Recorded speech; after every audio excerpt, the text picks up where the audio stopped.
দর্শক, আমরা হবিগঞ্জের হামের প্রাদুর্ভাব নিয়ে জানবো। আমাদের সঙ্গে যুক্ত হচ্ছেন সহকর্মী রাসেল চৌধুরী।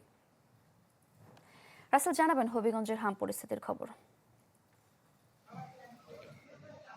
সারিকা, প্রতিদিনই কিন্তু হাম সংক্রান্ত রোগীর সংখ্যা কিন্তু বেড়েই চলেছে। হামের যে প্রাদুর্ভাব, এটা কিন্তু আসলে হবিগঞ্জ দিন দিন বাড়ছে। গত 24 ঘন্টায় এখন পর্যন্ত 13 জন রোগী হবিগঞ্জ সদর আধুনিক হাসপাতালে ভর্তি হয়েছেন এবং হবিগঞ্জে এখন পর্যন্ত 190 জন রোগী শনাক্ত করা হয়েছে। এর মধ্যে 125 জন রোগী সুস্থ হয়ে বাড়ি ফিরে গেছেন এবং 19 জন রোগীকে সিলেট এবং ঢাকা উন্নত চিকিৎসার জন্য পাঠানো হয়েছে। বর্তমানে 43 জন হবিগঞ্জ।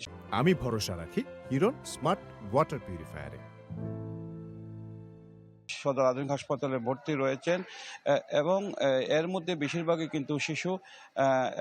হবিগঞ্জ সদর আধুনিক হাসপাতালে যে আইসোলেশন ওয়ার্ডটি, এটি 20 শয্যা বিশিষ্ট এবং এখানে কিন্তু 43 জন রোগী, প্রায় দ্বিগুণের রোগী রয়েছে এবং এদেরকে সেবা দিতে গিয়ে ডাক্তার নার্সরা হিমশিম খাচ্ছেন। বিশেষ করে শুধু রোগী না, বিশেষ করে শিশু রোগীদের স্বজনরাও কিন্তু এখানে রয়েছেন।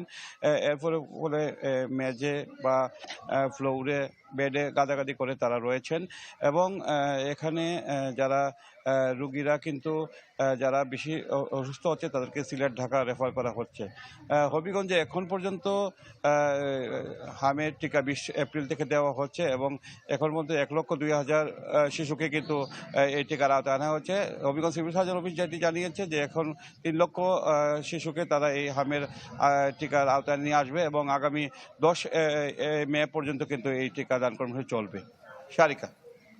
রাসেল, ধন্যবাদ আপনাকে।